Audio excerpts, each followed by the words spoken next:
개인용 컴퓨터나 인터넷의 첫 등장만큼 중요하다. 빌 게이츠 마이크로소프트 창업자는 이렇게 표현했는데요. 요즘 대화형 인공지능 서비스 챗 GPT가 등장하자마자 전 세계적으로 엄청난 파장을 일으키고 있습니다. 아이폰 이후 가장 큰 혁명이라며 글로벌 기술 전문가들이 입을 모으고 있는 챗 GPT에 대해 정리해 보겠습니다. 우선 여러분 챗봇이라고 들어보셨을 겁니다. 여러 고객센터나 은행에서 채팅을 통해 업무 시간 등을 물어보면 자동으로 응답해주는 서비스 한 번쯤 해보셨을 텐데요. 미국 기업 오픈 AI에서 이 출시한 챗 GPT는 챗봇의 AI를 접목해 기존보다 훨씬 진화된 검색 엔진이라고 보시면 됩니다. 바둑 AI 알파고와 작동 원리가 비슷한데요. 알파고가 사람의 대국을 데이터로 여러 바둑의 수를 스스로 학습했다면 이 챗 GPT는 인터넷에서 얻은 수많은 사람들의 각종 질문과 답변, 문장들을 수집하고 스스로 익히는 강화학습을 거듭합니다. 이를 통해 이전에는 없던 새로운 문장을 만들어내기도 하죠. 이렇게 강화학습을 거듭한 챗 GPT는 사람의 버금가는 정교한 대화 능력을 구사합니다. 사람처럼 시를 짓기도 하고 코딩과 작곡 등 창작 능력도 상당한데요. 프로그램 개발 영역만 본다면 막 학부를 졸업한 개발자보다 뛰어난 수준으로 평가됩니다. 이제까지 경험해보지 못한 혁신을 마주하다 보니 학계와 산업계도 분주한 모습입니다. 챗 GPT가 학술지를 참조해 만든 논문 초본이 표절 검사 프로그램을 모두 통과하고 전문가마저 속을 정도로 정교해진 데다 최근엔 미국 로스쿨과 의사 면허 시험도 통과했다는 연구 결과가 나왔기 때문이죠. 우려되는 부분도 있습니다. 학생들이 챗 GPT를 베껴 숙제를 하는 일까지 벌어지자 일부 학교에서는 아예 챗 GPT 접속을 차단하고 직접 손으로 쓴 논문과 구술 시험 비중을 늘리고 있습니다. 산업계는 더 빠르게 충격파가 확산하고 있습니다. 특히 검색 시장에서는 챗 GPT의 등장으로 구글의 시대가 저물고 있다라는 평가가 나오는데요. 다급해진 구글도 적색 경보를 발령하고 대응 방안들을 논의하는 한편 챗 GPT 개발사 오픈 AI에 꾸준히 투자했던 마이크로소프트는 구글을 누르고 검색 주도권을 잡기 위한 반전을 노리고 있습니다. 이처럼 2023년은 AI를 둘러싼 거대 기업들 간의 주도권 경쟁이 가속화할 것이라는 분석이 우세한 가운데 챗 GPT의 등장이 글로벌 산업계를 새롭게 재편할지 주목받고 있습니다. 신통방통한 대답으로 세계적으로 인기를 끌고 있는 AI, 인공지능 챗봇 챗 GPT가 국내 AI 중엔 카카오와 네이버를 적수로 지목했습니다. 국내 AI 기업 상당수는 챗 GPT는 혁신이라기보단 흥미로운 접촉면 확대로 보고 도전장을 냈고 일부는 협력을 위한 연계를 추진하고 있습니다. 이승윤 기자입니다. 뛰어난 창의성으로 주목받는 초거대 AI인 챗 GTP. YTN에 대한 시를 지어달라고 하자 멋진 영시를 바로 지어냅니다. 일부 미국 대학가에선 사용 금지령이 내릴 정도로 파급력이 커지고 있는 상황. So let's say writing an essay that you do in about 2 weeks, and then all you have to do is press enter. And just like that, the AI will begin to generate a complete essay that's worth about 20% of your grade in about 20 seconds. 2021년까지의 정보를 토대로 한 데다 한국어 정보는 부족하다 보니 우리나라 대통령이나 YTN 관련 답변에선 부정확한 대답도 가끔 나옵니다. 챗 GPT에게 한국 내 경쟁자를 뽑아보라고 하니 카카오와 네이버를 언급했습니다. 이에 카카오는 챗 GPT의 단점이 명확해 구글 검색의 일부 대행에 그칠 것이라며 한국어에 특화된 대화형 AI 개발에 박차를 가하고 있습니다. 네이버는 챗 GPT는 실제 서비스가 아닌 체험 목적의 데모 서비스에 불과하다며 초거대 AI의 상용화가 관건이라고 평가했습니다. 통신 회사들도 관심입니다. KT는 챗 GPT의 한국어 데이터가 부족하고 잘못된 정보도 다수 있어 사업 적용이 어렵다며 사업에 최적화된 초거대 AI를 만들 예정입니다. LG는 계열사가 속한 산업 전문 데이터를 학습한 초거대 AI로 인간을 돕는 전문가 AI 개발에 초점을 맞추고 있어 챗 GPT와는 방향 자체가 다르다며 선을 그었습니다. SK텔레콤은 자사의 성장형 AI 서비스 ADAS의 지식 대화에 챗 GPT를 접목시켜 방대한 정보를 활용한다는 계획입니다. 신선한 충격을 안겨준 챗 GPT의 등장에 국내 AI 업체들의 맞대응도 다양하게 전개되고 있습니다. YTN 이승윤입니다. 네, 지금 전 세계 화두인 대화형 인공지능 AI, 챗 GPT. 미국에서는 지금 변호사 시험을 통과하고 대학 과제를 대필하기도 하고 그래서 학교 현장이 우선 비상입니다. 그래서 교육부도 챗 GPT 관련 포럼을 열었는데요. 접속을 차단하기보다는 활용법을 연구해야 한다는 의견이 많았습니다. 장하영 기자입니다. 챗 GPT가 첫 선을 보인 지 석 달째, 교육부가 내부 포럼을 열었습니다.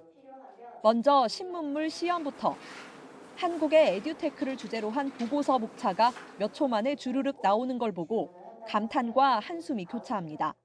슬로건 바로 이제 나왔네요. 5초 만에. 저희 사무관님이 실제로 챗 GPT를 써가지고 제가 사전을 직접 찾아보는 것보다는 디지털 교육과 관련된 L로 시작된 단어 얘기해줘 이런 식으로 얘기하니까 훨씬 더 빠르게 정보를 찾을 수가 있더라고요.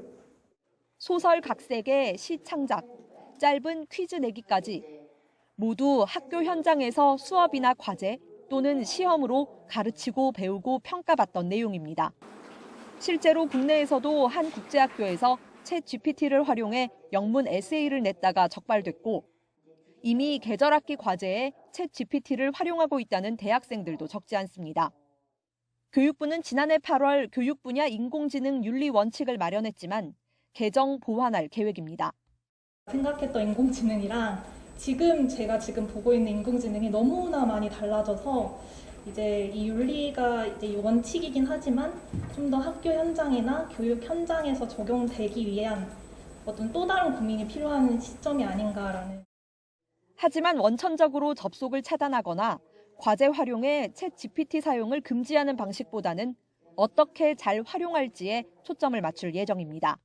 정답률이 그렇게 높지 않아가지고 챗 GPT를 동원해가지고 썼더니 빵점을 맞았다고 합니다. 이제 대학뿐만 아니라 초중등 교육 현장에도 도입하는 방식에 대해서 되게 고민이 많을 것 같고 이 인공지능은 굉장히 대화에는 좋은 것 같아요. 근데 거기에 어떤 출처도 명시되어 있지 않고 너무나도 큰 교육계의 이제 지각 변동을 야기할 수 있는 어떤 기술임과 동시에 또 너무나도 잘 사용할 수 있는 어떤 기술이라는 생각이 들어서 교육부는 다음 주에는 챗 GPT가 교육에 미치는 영향과 방향에 대한 디지털 교육 학술 회의를 열 계획입니다. YTN 장하영입니다. 챗 GPT, 이것이 지금 지구촌을 2023년 벽두에 강타하고 있습니다. 알파고가 이세돌 구단을 이겼을 때는 바둑이니까 그렇겠지 했는데 이것은 이제 인류를 직접적으로 어떻게 보면 위협적인 존재로 다가오고 있기 때문입니다. 이 챗 GPT 어떤 것인지 어디까지 쓸 수 있는 것인지 우리를 위협하는 존재인 것인지 자세히 오늘 들려드리고 시연도 한번 해보려고 합니다. 청와대 디지털 소통 관련해서 관계자로 있었던 미디어 스피어 강정수 박사를 저희가 초대했습니다. 안녕하십니까? 안녕하세요. 어서 오십시오. 청와대 디지털 소통 담당하셨었다고요? 네. 어떤 일 하신 건가요? 국정 홍보, 디지털 영역에서 국정 홍보를 관계 부처하고 같이 일을 하고 또 청와대에 있었던 유튜브라든지 이러한 소셜 미디어 채널들 운영하고 이러한 기타 등등을 다 총괄했었습니다. 네, 디지털 분야의 최고 전문가라고 할 수가 있겠습니다. 자, 우선 챗 GPT, 챗 GPT 말부터 어렵거든요. 이게 뭡니까? 우선은 챗은 우리가 채팅한다는 것의 챗이고요. 이 GPT의 뜻을 알게 되면 이 챗 GPT의 어떤 파괴력, 힘 그리고 앞으로 어떤 발전 방향을 알 수가 있습니다. GPT는 뭐의 약자냐면 G는 제너러티브. 생성이라고 하죠. 제네레이션. 뭔가를 해서 요즘 텍스트를 집어넣으면 그림을 만드는 것도 제너러티브 AI라고도 얘기를 합니다. 텍스트를 집어넣으면 음악을 만들어주기도 하고 텍스트를 집어넣으면 영상을 만들어주기도 하고 이런 것을 전반적으로 제네러티브, 그래서 G라는 단어를 써서 이거는 텍스트를 쓰면은 텍스트를 만들어내는 그런 거지만 어떤 G가 들어가고요. 그다음에 P라는 것은 pre-trained, 이미 학습된 뜻이라는 겁니다. 이미 학습된 이것을 우리가 보통 측정할 때 파라메타라는 측정을 합니다. 우리가 1차 함수를 표현할 때 y는 ax 더하기 b라고 표현을 하잖아요. 그때 a하고 b가 파라메타인데요. 이 파라메타가 챗 GPT에는 1075억 개가 있습니다. 1075억 개, 대단히 우리가 상상하기도 어려운 거고, 그리고 곧 출시될 GPT-4 같은 경우에는 4조 단위 정도입니다. 그러니까 대단히 고차 방정식이 있는 일종의 보통 이러한 것들은 다 함수기 때문에 근데 이걸 우리가 너무 어렵게 생각할 필요 없이 여기서부터 여기까지의 구간은 시와 관련된 거예요. 시와 관련된 능력을 가지고 있는 프리트레인드, 이미 학습된 그러한 기술들을 갖고 있다는 거고, 여기서부터 여기까지는 논설문, 여기서부터 여기까지는 뭐 연애 편지, 여기서부터 여기까지는 학술적인 논문들, 뭐 이런 식으로, 또는 여기서부터 여기까지는 법률적인 용어들, 뭐 이렇게 하면서 자신들이 말을 인간과 대화할 수 있고, 뭐 어떤 설득할 수 있고 이런 것들을 이미 학습한 프리트레인드라는 이러한 스킬셋이라고도 하는데요. 어떤 준비된 자군요. 준비된 자. 준비된 겁니다. 준비된 거. 여기까지가 준비가 된 거고, 그리고 T가 트랜스포머라는 뜻이에요. 트랜스포머가 대단히 중요한데, 그 전까지 이러한 우리가 채팅을 한 것들은 되게 말들이 짧았어요. 시리도 마찬가지고 이걸 음성으로 들려주기도 하고, 우리가 뭘 물으면 주로 단답형으로 답을 했었던 건데요. 그게 왜 그러냐면 학습을 문장 단위, 즉 센턴스 단위로 학습을 했습니다. 근데 사실 이거 구글에서 만들어서 공개를 한 오픈소스로 공개를 한 건데, 이 트랜스포머는 패러그래프, 문단 단위로 학습도 하고 문단 단위로 출력도 합니다. 문단이 되게 길어질 수도 있고 하나의 어떠한 논설문을 쓸 수도 있는 거고, 연설문을 쓰기도 하는 거고, 뭐 요즘 뭐 정치인들, 미국의 하원 의원, 뭐 독일의 국회의원들, 이런 분들이 연설을 아예 챗 GPT에 맡기고도 있는데, 이런 긴 문장을 한꺼번에 써줄 수 있는 이런 패러그래프 단위죠. 패러그래프로 이렇게 문단 단위로 하면 장점이 뭐가 있냐면, 한 문단에 비행기가 5번 나와요. 그럼 5번 나오면은 이 비행기는 어떤 단어하고 결합했구나. 이 비행기는 어떤 단어하고 결합했구나. 이게 사실은 문맥이거든요. 문맥을 이해하기 시작하고 있다는 것까지도 우리가 뭐 크게 해석할 수 있는 거죠. 그래서 다시 한번 용역하면 챗 GPT는 제너러티브, 생성, 텍스트에서 텍스트를 만들어주는 것이고, 이게 프리트레인드, 이미 학습된 기술력이 짱짱하다라는 거고, 그다음에 T는 문단 단위로 대화할 수 있다라는 겁니다. 그러니까 뭐 윤석열 대통령이 이번에 신년사를 챗 GPT한테 써보라고 했더니 조금만 보완하면 될 정도로 훌륭하게 썼더라. 아주 훌륭할 겁니다. 과거 같으면 이제 대통령 신년사를 참고하려면 구글이나 네이버 들어가서 대통령 신년사면 이만큼 나오면 그 중에서 이제 본인이 찾든지 뭐 줄이든지 뭐 참고하든지 이렇게 해야 되는데, 이제는 답을 직접 준다는 거 아닙니까? 이 훈련된 자가? 그렇죠. 훈련된 자. 그래서 중요한 건 뭐냐면 그냥 답을 통해서 답 줘 이렇게 할 수도 없고, 연설문 써줘 이렇게 할 수도 없고, 어떤 키워드가 들어가서 연설문을 써달라. 사실은 질문이 되게 중요해지는 시대입니다. 그러니까 즉 GPT가 똑똑하니까 똑똑한 친구로부터 제가 좀 더 많은 것을 얻기 위해서는 훌륭한 질문을 던져야, 훌륭한 걸 요구해야, 예를 들면 A라는 사람이 그 GPT에게 요구한 것과 B라는 사람이 요구한 것이 결과는 완전히 달라지는 이유는 질문이 다르기 때문이고, 질문의 수준이 다르기 때문인 거죠. 그래서 최근에 뭐 영국에 있는 한 로펌 같은 경우에는 챗GPT의 질문 잘하는 사람을 최근에 채용 공고를 했습니다. 그 정도로 어떤 질문을 내는가에 따라서 답들이 다 달라지기 때문에 질문이 대단히 중요하죠. 아니, 그러면 이제 지금은 챗GPT가 이제 답변하는 자, 잘 준비된 상태에서 잘 답변하는 자인데, 나중에는 이 인공지능이 질문도 스스로 할 수 있는 그런 단계로도 발전할 수 있습니까? 질문을 그러면 스스로... 인류한테 정말 그 걱정인데요. 그렇게 되면? 아니, 그렇지는 않습니다. 우리가 흔히 말하는 인간하고 똑같은 수준의 인공지능을 Artificial General Intelligence, 그래서 AGI라고 합니다. 그러니까 거의 일반 수준으로 우리가 성장했다고 해서 AGI라고 얘기를 하는데요. 그런 시대는 저는 쉽게 오지 않을 거라고 보고 안 올 거라고 보고 있습니다. 우리가 기대하시는 거 아닙니까? 아니죠. 우리가 지식이라고 하는 것만 가지고 있다, 즉 텍스트만 갖고 있다고 해서 사람의 지식이 형성되지 않거든요. 우리가 예상하지 못했던 것들, 이런 것들을 만나면서 우리 지식도 생기는 거거든요.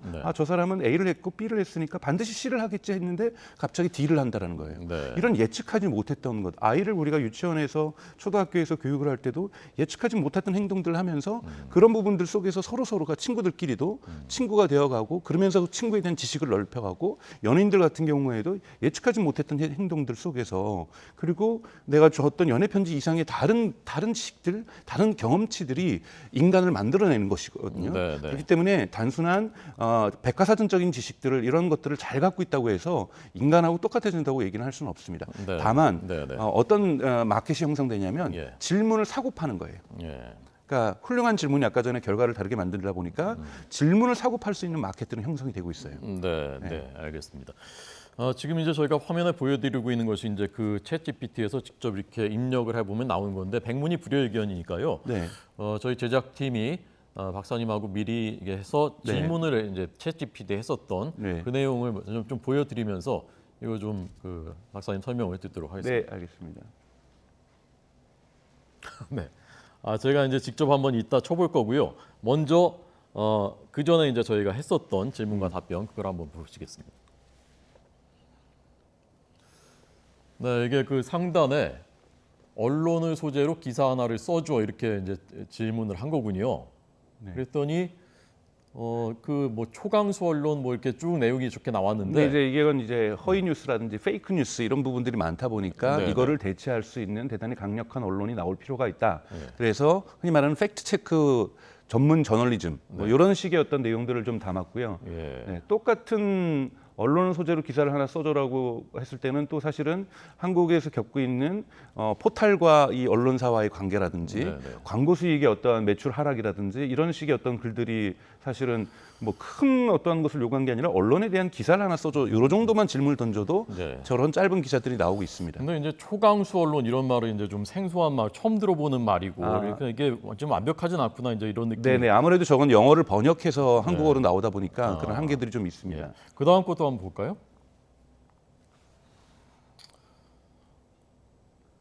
네, 그 다음 질문 이제 저희 제작진이 한 질문인데요. YTN에서 제일 잘하는 앵커는 누구냐라고 물었더니 저는 인공지능 기술을 통해서 대화를 진행하는 챗봇이며 주관적인 평가는 안 하는군요, 이 친구가 그러니까. 저런 말을 항상 정중하게 하려고 해요. 왜냐하면 이제 갈등의 국면들, 누구를 비하하는 발언들 네. 이런 것들이 항상 논쟁이 됐거든요. 네, 이런 네. 서비스들이 나오면서 가능하면 안 하려고 하고 판단 안 하지만 그런데 결국은 합니다. 네.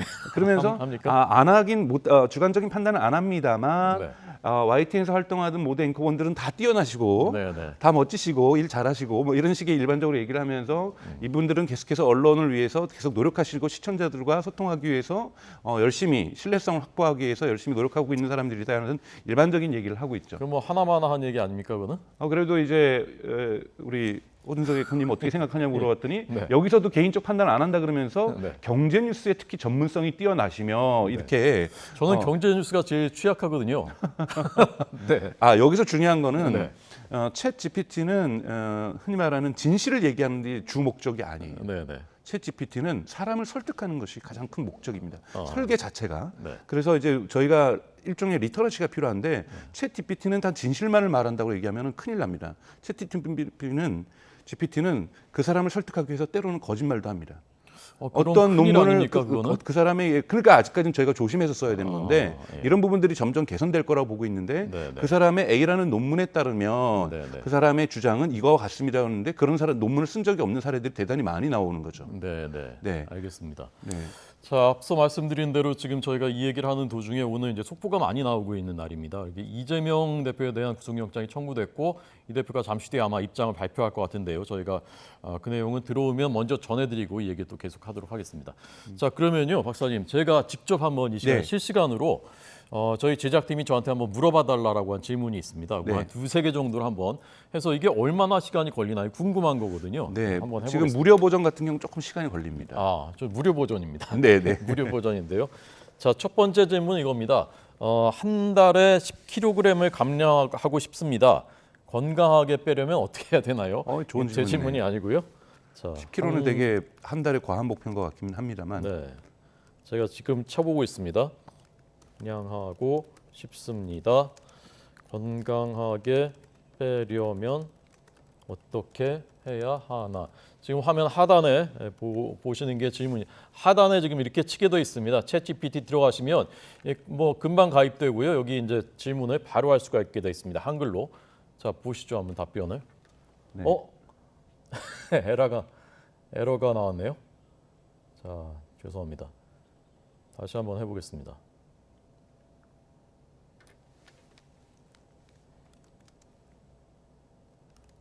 지금 이게 에러 메시지가 떴거든요. 아마 잘 안 되는 것 같은데 다시 한 번만 해보겠습니다. 아마 한 달에 10kg라고 하는 목표 설정에 대해서도 이야기를 해줄 것 같고, 네.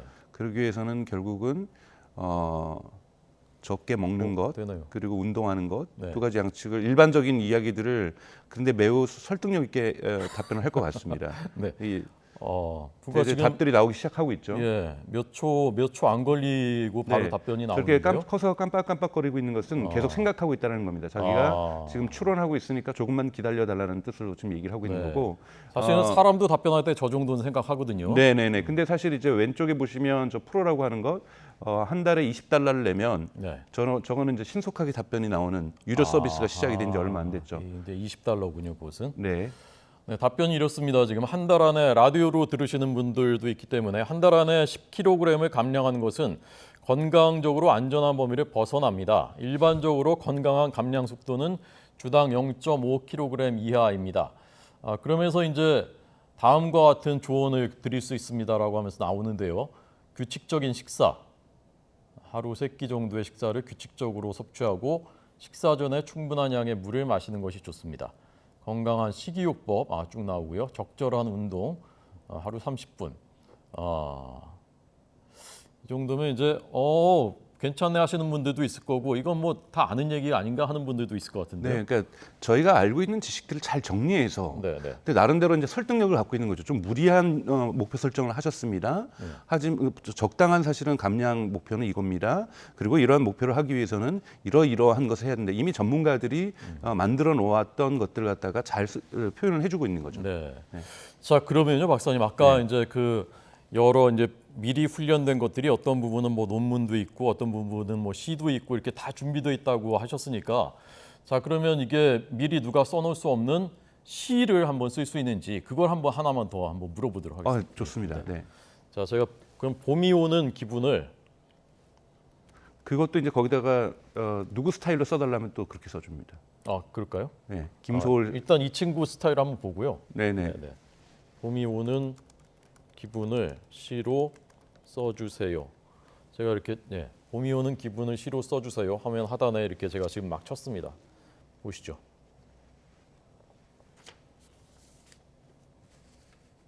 네, 또 생각 중입니다 지금. 보통 사람이 시를 쓰려면 이제 즉흥적으로 쓰라고 해도 적어도 몇 분은 생각해야 되지 않겠습니까? 네, 저 봄이 오는 관련된 거 관련된 시를 써달라고 했을 때도 스타일도 어떠한 시인의 스타일로 써달라. 그러면 그 시인의 스타일로 쓰기도 하고요. 그것도 한번 제가 다시 한번 해보겠습니다. 나옵니다.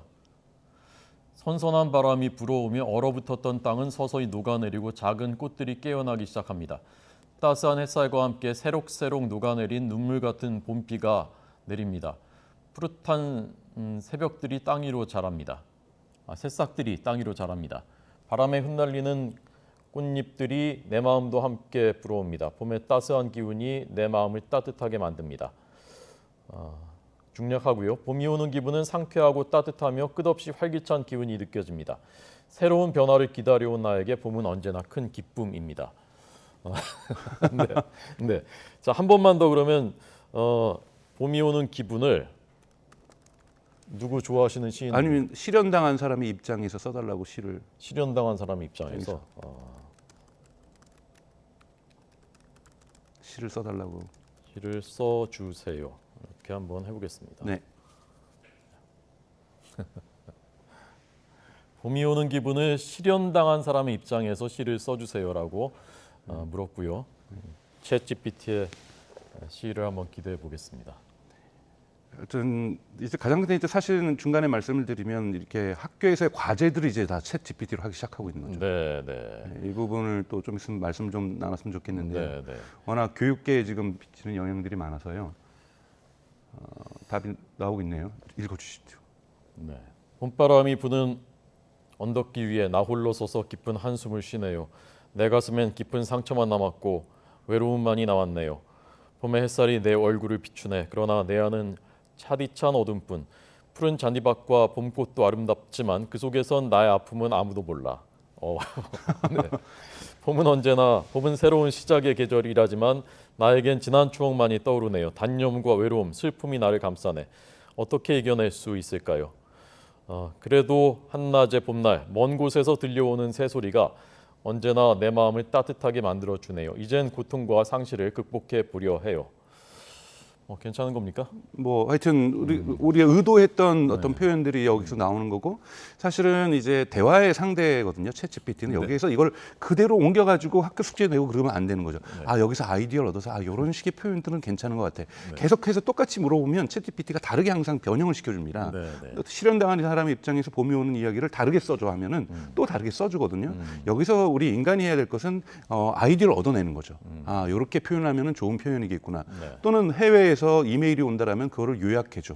요약한 다음에 다시 한글로 번역해서 사람들한테 알려줄 수도 있는 거고 우리가 업무의 시간에서 3시간 걸려서 할 수 있는 일들을 1시간 반 만에 1시간 반 만에 필요해서 할 수 있었던 일을 30분 만에 처리할 수 있는 건 챗GPT가 도와주는 거죠. 그래서 우리가 우리의 일터에서 우리의 일들을 도와줄 수가 있고 우리가 공부하는 과정 속에서 이것을 도와줄 수가 있고 그러니까 항상 제가 옆에 쓰면서 저는 시청자나 청취자 여러분들께 꼭 말씀드리고 싶은 것은 앞으로는 어떤 시대가 오냐면 과거에는 이 스마트폰도 지금 나이 드신 분들하고 젊은 분들하고 쓰는 방식이 다르잖아요. 훨씬 더 스마트폰을 잘 쓰잖아요. 뭐 저희 어머니만 해도 어떻게든지 스마트폰을 쓰긴 쓰시고 잘 쓰시고 저에게 이모티콘도 보내고 하시긴 하시지만 쓰는 용도가 사실 많이 다릅니다. 그것처럼 이러한 AI, 그러니까 이 챗GPT라는 것은 우리에게 이제 일상으로 다가온 한 달에 $20 내면은 훨씬 더 기능이 좋은 챗GPT를 쓰실 수도 있고 그리고 GPT-4가 올해 나오면은 더욱더 향상된 기능성이 있고 이와 관련돼서 응용된 프로그램도 지금 수백 개가 나오고 있어요. 이런 것들을 잘 다루면 흔히 말하는 저는 앞으로의 세대는 젊은 세대는 AI 네이티브가 될 거라고 생각해요. 우리가 모바일 네이티브, 그다음에 인터넷 네이티브 이런 단어를 썼던 것처럼 AI 네이티브 세대가 지금 출현하기 시작하고 있는 거고 여기에서도 격차가 벌어질 겁니다. 그래서 이걸 잘 못 쓰는 사람, 그래서 일일이 자기 혼자서 다 해야 되는 사람, 물론 이거를 긍정적으로 보면은 독립적 사고를 하고 있다고 얘기할 수 있겠지만 여전히 6시간씩 10시간씩 일을 해야 되고 어떤 친구들 같은 경우에는 이것들을 너무나도 활용을 잘하면서 1시간 30분 만에 동일한 일을 처리하는 이러한 양태로 사회가 재편될 가능성들도 충분히 있습니다. 네. 자, 조금 있다가 한 가지만 더 궁금해하는 질문 한 가지만 더 제가 한번 해보겠고요. 지금은 이제 챗 GPT는 2021년까지의 데이터만 이제 학습을 하고 있고 그러나 이제 마이크로소프트가 만든 빙은 1시간 전까지의 데이터도 반영해서 답변을 해준다고 하고요. 이게 지금 그 미국에서는 변호사 시험도 통과하고 이 친구가 의사 면허 시험도 통과했는데 우리나라에서는 수능 보니까 뭐 2등급도 나오고 했다는데 한글이 아직 좀 약한 거지? 한글은 약하지만 빠른 속도로 개선이 되고 있기 때문에 한글도 한글에 대한 그런 염려도 저는 내려놓으셔도 될 거라고 저는 생각이 듭니다. 얼마 안 걸릴 것이다. 네.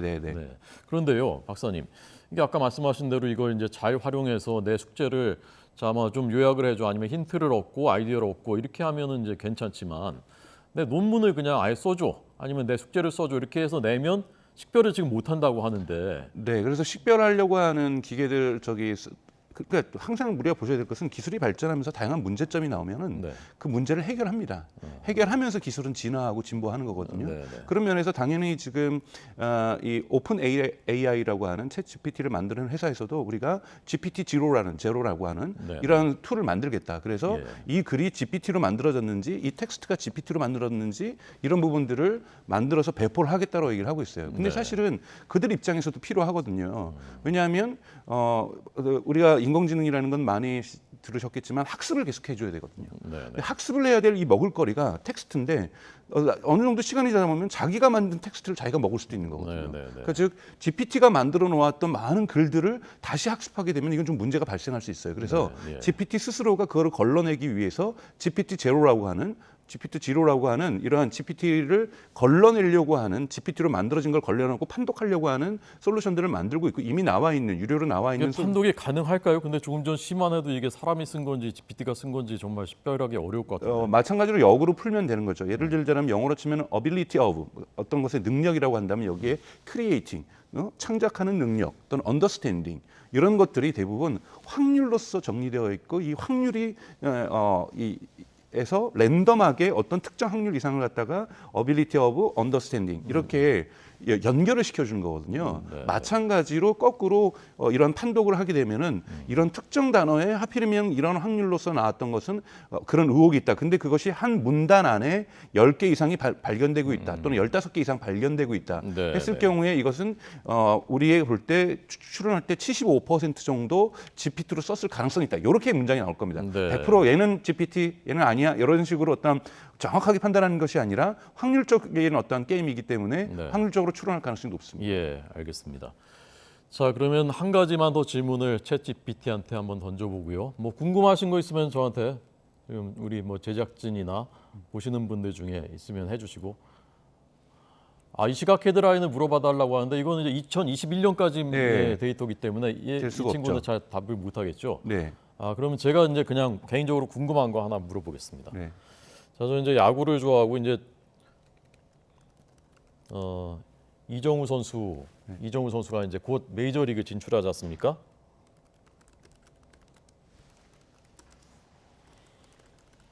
이정우 선수가 메이저리그에서 성공할 가능성은 이렇게 한번 물어보겠습니다.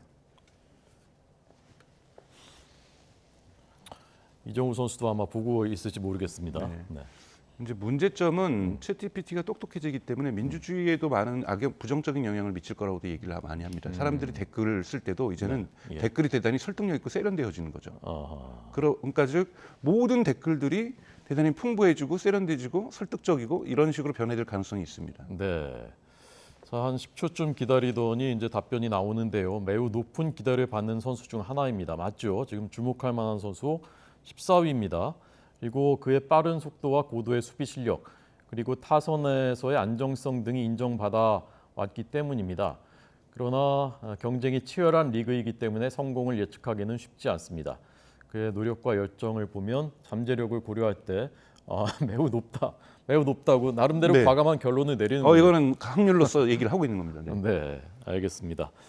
자, 오늘 챗 GPT에 대해서 이제 그 맛보기를 보여드렸습니다. 그리고 이제 저는 개인적으로 우려하는 것들도 있었는데 박사님 설명을 듣고 나니까 그것도 이제 해법이 있겠구나라는 나름대로 이제 안도할 수 있는 그런 것들도 있었고요.